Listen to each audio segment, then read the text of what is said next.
Good to have you back after 2 wins over the weekend, 2 top 25 schools.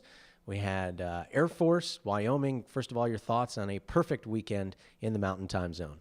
Well, I thought it was good to get back on the mat after the loss to Boise, and getting 2 wins on the road, it was good. Some individuals you're working on things this time of year. You're working on things, the things you work on in practice, you want to see them in competition.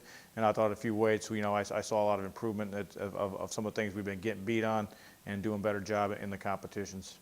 I know you said bonus points were a problem in the Boise State loss. Didn't seem like it was a problem at all. You guys benefited from that over the weekend. How did that all play out? Well, in certain weights, hey, maybe you're stronger than your opponent. A good example is Mike Magnum at 41. Maybe he wasn't wrestling, 2 of the top guys, but when he got a chance to get bonus points and got 2 technical falls. So, a lot of times those dual meets, you never know what can happen. An upset here, an upset there. It could come down to those bonus points, and we preach it all the time. So it was good to see some of our guys go out and get bonus points. One wrestler that has had no trouble racking up the bonus points, Chad Hankey, 8 wins in a row, dating back to last year. So what do you kind of see from him as opposed to in the beginning of the year? I mean, he seems pretty comfortable in his heavyweight class. Yeah, I mean, obviously I don't think he wrestled his best this last weekend. It's kind of off the mat last week, just kind of competed this week, was ready to compete, but wasn't really on the mat. So I think you saw an effect there.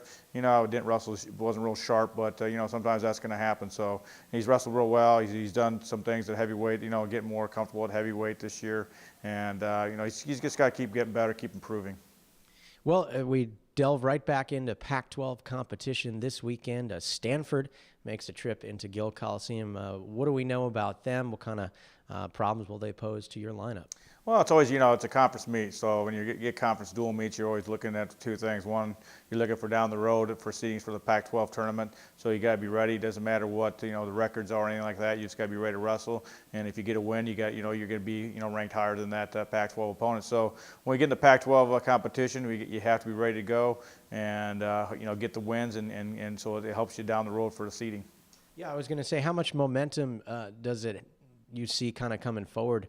I know with the Boise State meet, you had some tournaments. Coming into this meet against Stanford, you had 2 dual wins last weekend. How does that momentum-wise? Well, it's good. We got the duels. You just got duels. The tournaments are done until the Pac-12. So you're in a dual meet competition. You're in a dual meet form. So, ideally you'd like to see you from top to bottom, your team, have the same effort no matter who steps on the mat. And that's one thing after these 2 competitions we talked about is effort. You got to have that great effort as an individual to get the team going.